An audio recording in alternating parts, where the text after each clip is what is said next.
चित्त और चैतसिक प्रशिक्षण अर्थात हमें चित्त को प्रशिक्षित करने की बात करनी है। चित्त क्या है और हम चित्त को कैसे प्रशिक्षित कर सकते हैं, आज के इस पाठ में हम इसी की चर्चा करेंगे। चित्त क्या है? चित्त चेतना का एक स्तर है। चित्त और मन दोनों अलग अलग चीजें हैं। चित्त तीन प्रकार का कह सकते हैं, बुद्धि, मन और अध्यवसाय।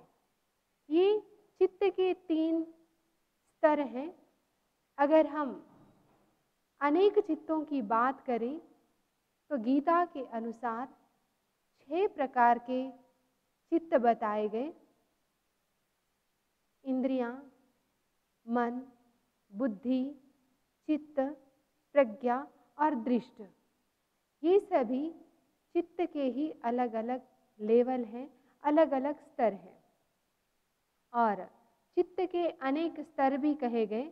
व्यक्ति की जितनी प्रकार की प्रवृत्तियां होती हैं, उतने ही प्रकार के चित्त कहलाए जाते हैं।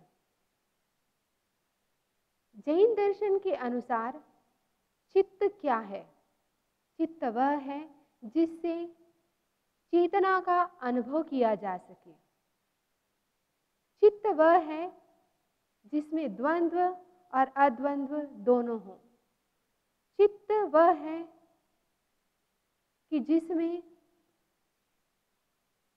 चित्त अद्वंद्व और द्वंद्व के बीच का एक स्तर है, जिसमें ज्ञान और वेदना का अनुभव होता है। चित्त ध्यान और अलौकिक चेतना का एक प्रकार है, सुप्रा कॉन्शियसनेस, जिसमें चित्त परमात्मा को प्राप्त कर लेता है और योगी पुरुष ध्यान के अंतर्गत बाहरी प्रवृत्तियों से निवृत्त होकर वह अलौकिक चेतना का स्पर्श कर लेता है।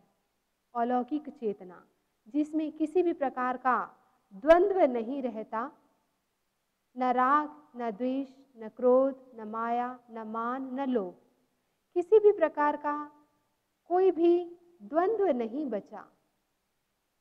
लौकिक चेतना, लौकिक चेतना सांसारिक चेतना भी कहलाई जाती है। इस चेतना में द्वंद्व होता है, यह द्वंद्व से मुक्त नहीं होती, इसलिए यह लौकिक चेतना। और अलौकिक चेतना जहाँ पर द्वंद्व नहीं है, व्यक्ति द्वंद्वों से ऊपर उठ जाता है और वह अलौकिक चेतना बन जाती है।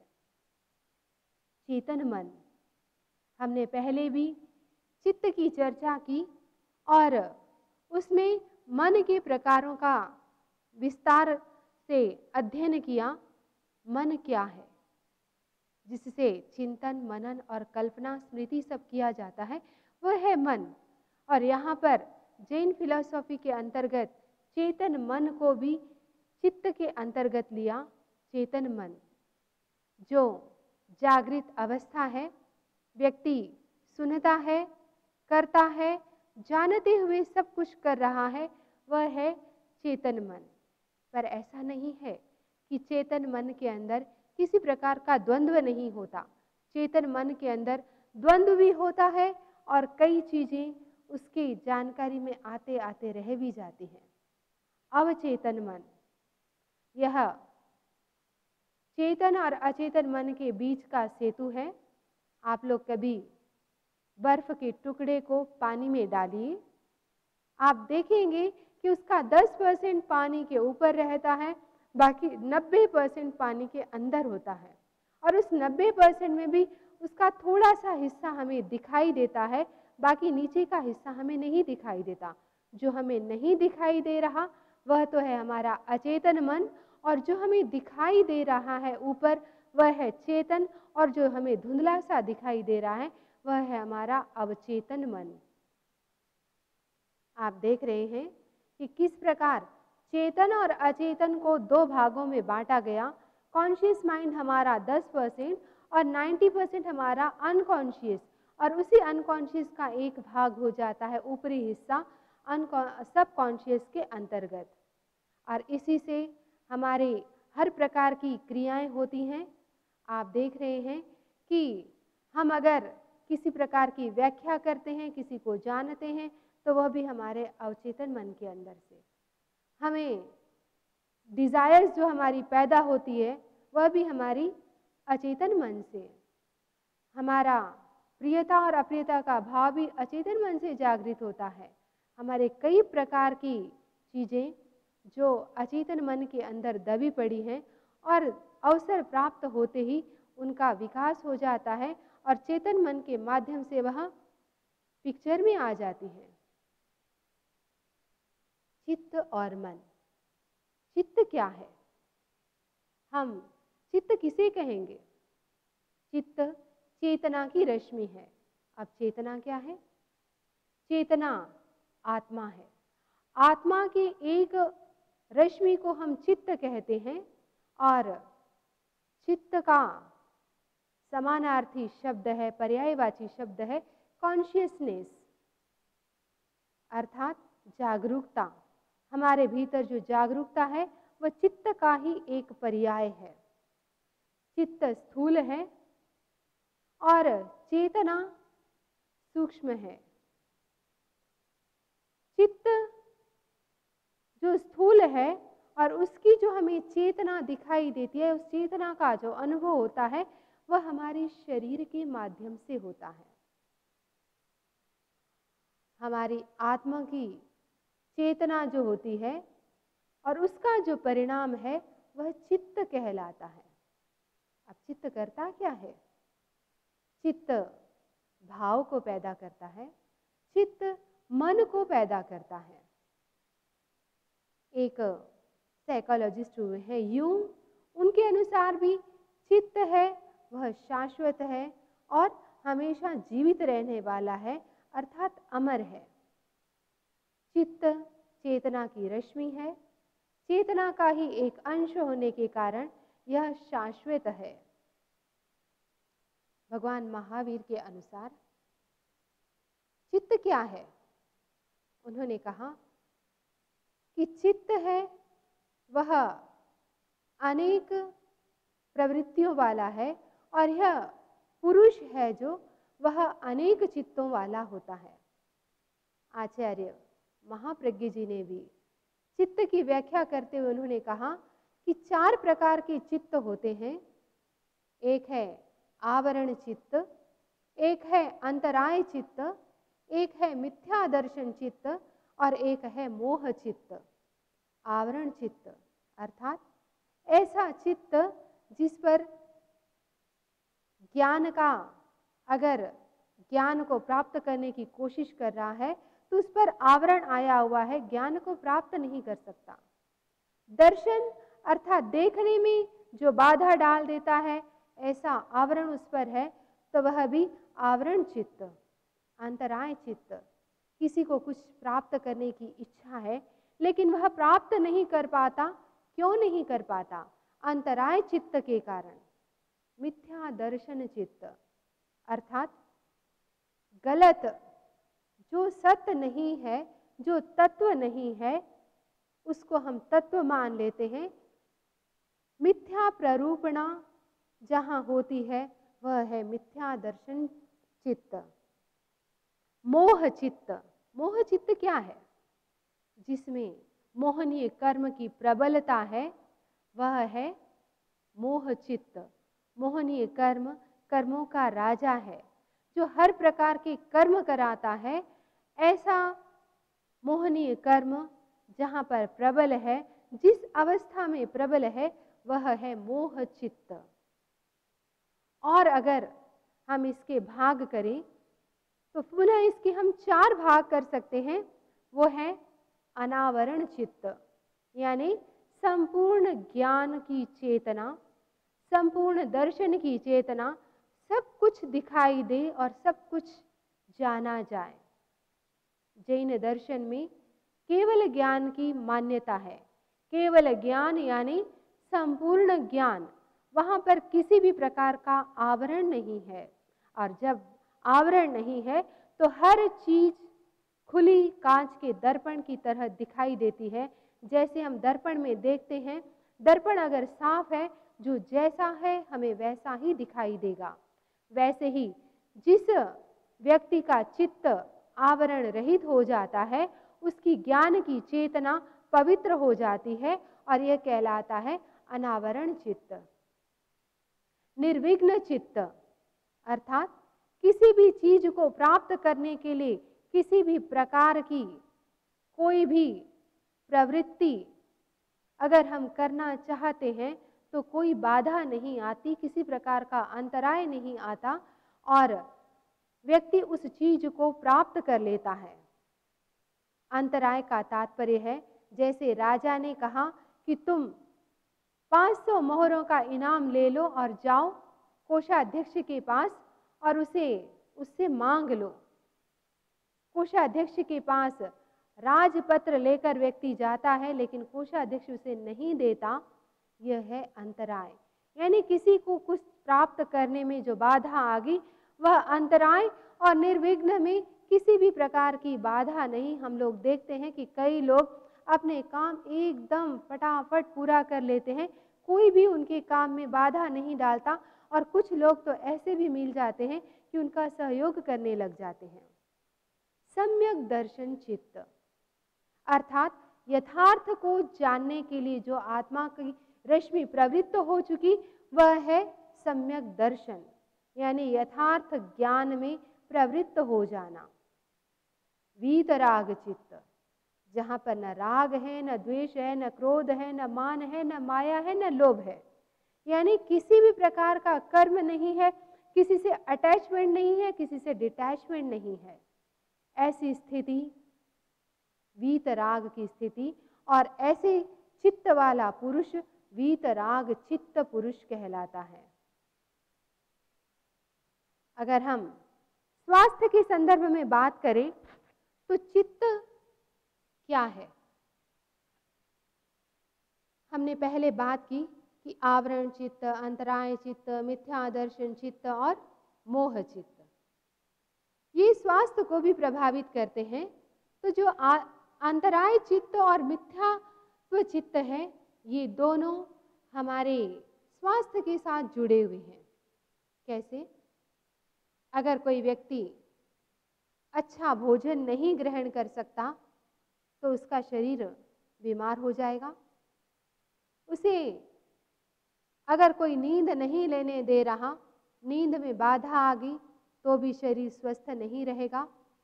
मिथ्यात्व, हमें पता है कि जहर खाने से व्यक्ति मरता है, और कोई कह दे कि नहीं, जहर खाने से नहीं मरेगा, और उस जहर का सेवन कर लेगा तो क्या होगा? उसका परिणाम उसके शरीर पर जाएगा। तो अंतराय चित्त और मिथ्यात्व चित्त दोनों सीधे ही हमारे स्वास्थ्य के साथ जुड़े हुए हैं। हम चित्त को पुनः अगर दो भागों में बांटें तो चित्त दो भागों में इस प्रकार बढ़ता है, एक है शुद्ध चित्त और एक है अशुद्ध चित्त। आवरण चित्त, अंतराय चित्त, मिथ्यादर्शन चित्त और मोह चित्त ये अशुद्ध चित्त के अंतर्गत आते हैं, और इसके विपरीत अनावरण चित्त, निर्विघ्न चित्त, सम्यक दर्शन चित्त और वीतराग चित्त, यह शुद्ध चित्त के परिणाम है, शुद्ध चित्त के ही भाग हैं। चित्त की विशुद्धता और भावों की शुद्धता, इन दोनों का सीधा रिलेशन है हमारे मन की शुद्धता के साथ। अर्थात प्यूरिटी ऑफ चित्त एंड प्यूरिटी ऑफ भाव is related with purity of mind. अगर हमारा चित्त, हमारा आत्म परिणाम शुद्ध नहीं है तो हमारे भाव शुद्ध नहीं होंगे, और जब हमारे भाव शुद्ध नहीं है तो हमारा मन भी शुद्ध नहीं रहेगा। ये कहा गया, mind is the place of, mind is the seat of भाव। मन हमेशा भाव को स्थान देता है। जैसे भाव उत्पन्न होते हैं, मन उस पर वैसे ही क्रियान्विति करता है। और अगर हमारा मन शुद्ध है, हमारे भाव शुद्ध हैं तो हमारी जो क्रियाएं हैं वह भी शुद्ध होगी। तो प्यूरिटी ऑफ माइंड यानी मन की शुद्धता सीधा ही शरीर को प्रभावित करती है। कैसे? अगर मन उदास है, आज कुछ करने की इच्छा नहीं है, तो क्या होगा? या तो सिर दुखेगा या आलस्य आएगी, शरीर टूटने लगेगा। और उस समय अगर कोई कह दे कि फलां काम करना है तो क्या होगा? यही कहेंगे कि सॉरी, आज मेरा मन खराब है, मैं नहीं कर सकता। और कोई व्यक्ति कह देगा कि आज मेरा सिर दुख रहा है, मैं नहीं करूँगा। अरे भाई, अभी तो चंगे भले बैठे थे और अभी सिर दुखने लग गया, ऐसा क्यों?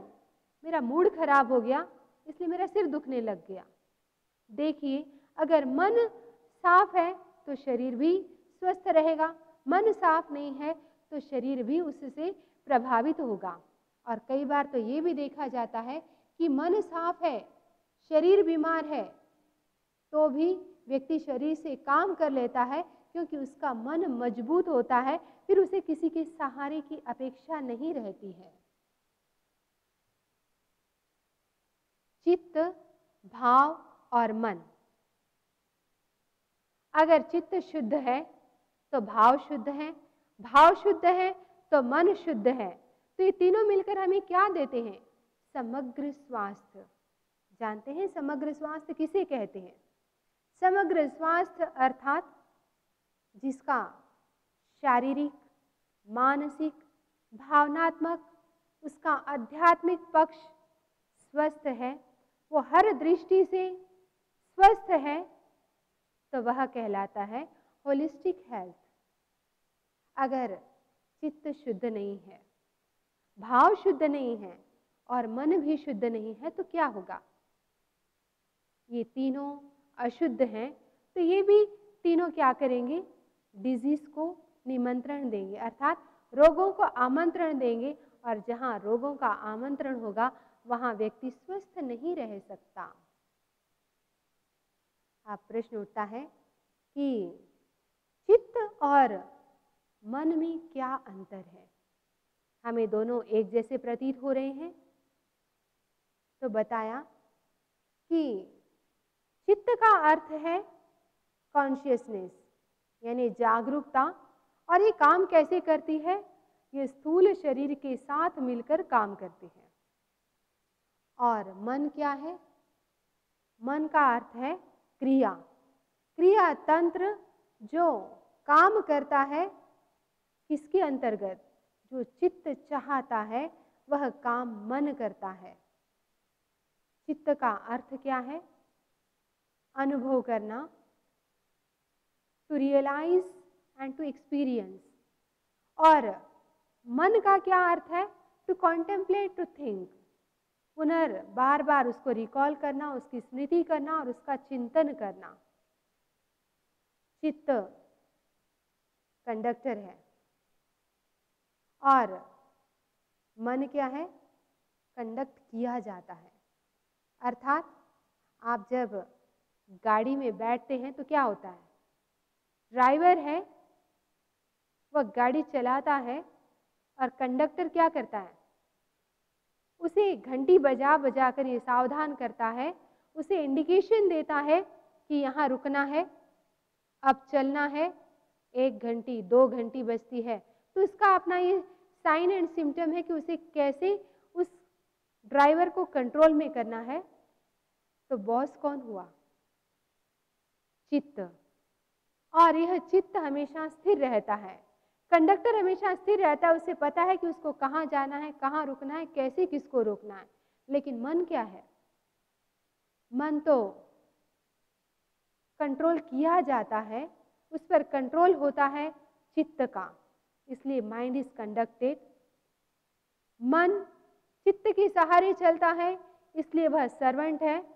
और ये स्थिर नहीं रहता, लेकिन ये कॉन्सेंट्रेट किया जा सकता है, एकाग्र किया जा सकता है। मन कैसे स्थिर नहीं रहता? अभी आप यहाँ बैठे हैं, बैठे बैठे आप कहीं दूर यात्रा में चले जाते हैं और यात्रा करके आ जाते हैं। एक बार एक दोस्त ने अपने दूसरे दोस्त से पूछा कि मैं सोचता हूँ कि अमेरिका जाऊं, तो बोलो कितना खर्चा आएगा? ये कुछ भी नहीं। ये क्यों? कि सोचते हो तो कुछ भी नहीं लगेगा, और अगर जाना चाहते हो जाओगे तो 1 लाख से ज्यादा लग जाएगा। तो देखिए, मन का काम है स्मृति करना, चिंतन करना, सोचना, और उस पर क्रियान्विति कौन करता है? चित्त करता है। चित्त में एक प्रवृत्ति उभरी जो मन में आई और उसको पुनः पुष्ट किया हमारे चित्त ने। मन अकेला कुछ भी नहीं कर सकता। चित्त कंडक्टर है, चित्त का अस्तित्व है। कैसे अस्तित्व है?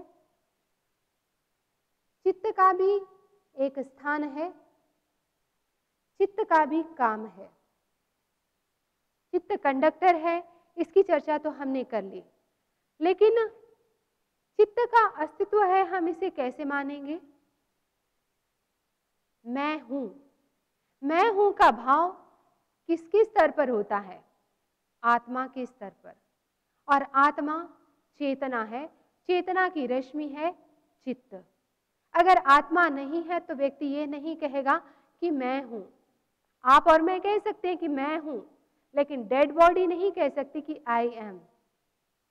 ये लैपटॉप नहीं कह सकता कि आई एम, ये फैन नहीं कह सकता कि I am. No one, non living things never says I am. लेकिन हम कहते हैं कि मैं हूं। तो मैं हूं की जो अनुभूति होती है वो किसके स्तर पर होती है? वह होती है चेतना के स्तर पर। इसलिए अगर चेतना है तो चित्त भी है। अब चित्त का एरिया कौन सा है? चित्त का एरिया है हमारा पूरा शरीर। हम हमारे चेतना का अनुभव केवल हमारे शरीर में ही कर सकते हैं, शरीर के बाहर नहीं करते हैं। हाँ, योगी पुरुष जरूर अपने चेतना को इस शरीर से बाहर ले जाकर किसी और योगी से मिलने चले जाते हैं या अलौकिक सुख का अनुभव करके आते हैं। वह है सिद्धत्वता की स्थिति या फिर अनंत ज्ञान, अनंत दर्शन और एक उपलब्धि जिसमें जीव अपने शरीर से अपनी आत्मा को निकालकर बाहर ले जाता है और पूरी दुनिया की सैर करा के वापस शरीर में आ सकता है। इसलिए चित्त का स्थान तो मूलतः हमारा शरीर ही है। चित्त का काम क्या है? चित्त का काम है शरीर को कंट्रोल में रखना, चित्त का काम है मन को कंट्रोल में रखना, चित्त का काम है भावों को कंट्रोल में रखना।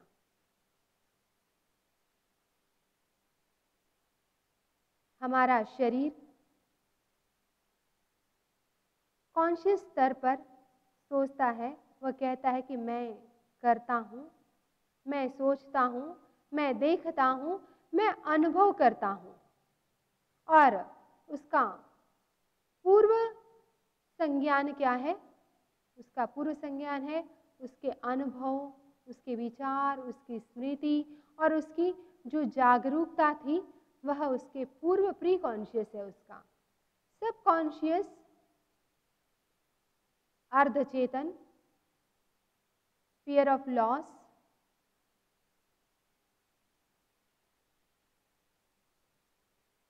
बिलोंगिंगनेस, हार्ट, किसी को रिजेक्ट करना, किसी को एक्सेप्ट करना, ये सब सब कॉन्शियस है।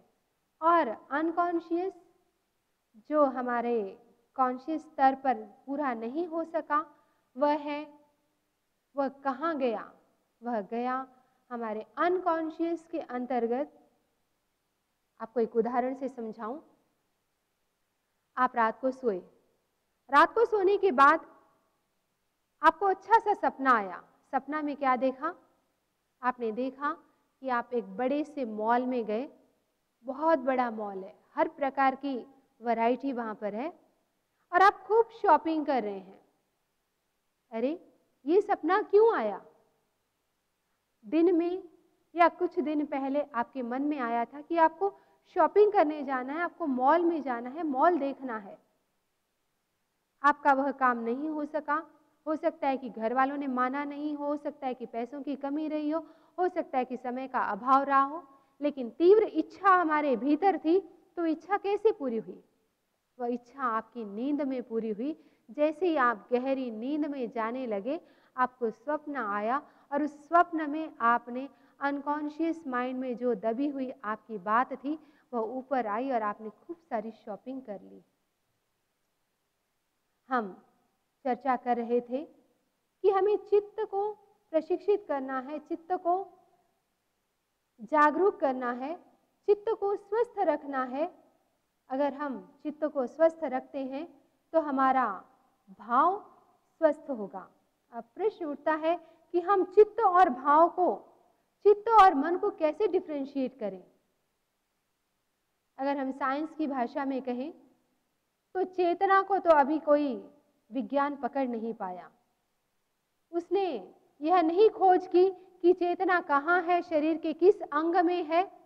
कोई कह देता है कि उसका स्थान ब्रेन है, कोई कहता है हार्ट है, कोई कहाँ कहता है। लेकिन हम कहते हैं कि हमारा चित्त पूरे शरीर में व्याप्त है। हम हमारे चित्त को पूरे शरीर की यात्रा करा सकते हैं, चेतना पूरे शरीर में व्याप्त होने के कारण। अगर चित्त पूरे शरीर में व्याप्त नहीं होता तो हम चित्त को पैर के अंगूठे पर नहीं ले जा सकते, चित्त को मस्तिष्क में केंद्रित नहीं कर सकते। मन क्या है? मन तो इस शरीर में भी काम करता है और इस शरीर से बाहर कहीं दूर भी काम कर लेता है। कई बार आप सोचते हैं कि मैं वहाँ बैठा हूँ, मैं ये काम कर रहा हूँ, लेकिन क्या आप काम कर चुके होते हैं? मन से किया है लेकिन शरीर से नहीं किया। अध्यात्म के स्तर पर अगर हम बात करें तो चित्त, आत्मा की जो रश्मि है वह तो है शाश्वत और मन है स्थूल। मन स्थूल कैसे है? मन वर्तमान भी है, मन भूत भी है और मन भविष्य में भी रहेगा, लेकिन फिर भी हम उसे शाश्वत नहीं कह रहे। क्यों? क्योंकि मन इस शरीर के साथ ही जुड़ा हुआ है। इस शरीर का छूटना हुआ और मन का भी छूटना हुआ। जैसे ही शरीर से आत्मा निकली, मन भी गया, लेकिन चेतना के साथ, आत्मा के साथ मन नहीं जाता। चेतना की उसकी अपनी प्रवृत्तियां जाती हैं, उसके अपने कर्म जाते हैं, फिर नया जन्म और नया मन, लेकिन चेतना वही की वही। तो हमें चेतना को शुद्ध करना है, चेतना की प्रवृत्ति को आगे बढ़ाना है, और जहाँ चित्त शुद्ध होगा वहाँ भाव भी शुद्ध होगा, और जहाँ भाव शुद्ध हुआ वहाँ मन भी शुद्ध होगा, और तीनों ये शुद्ध हैं तो हम समग्र स्वास्थ्य को प्राप्त कर लेंगे। इसी भावना ओम अरहम।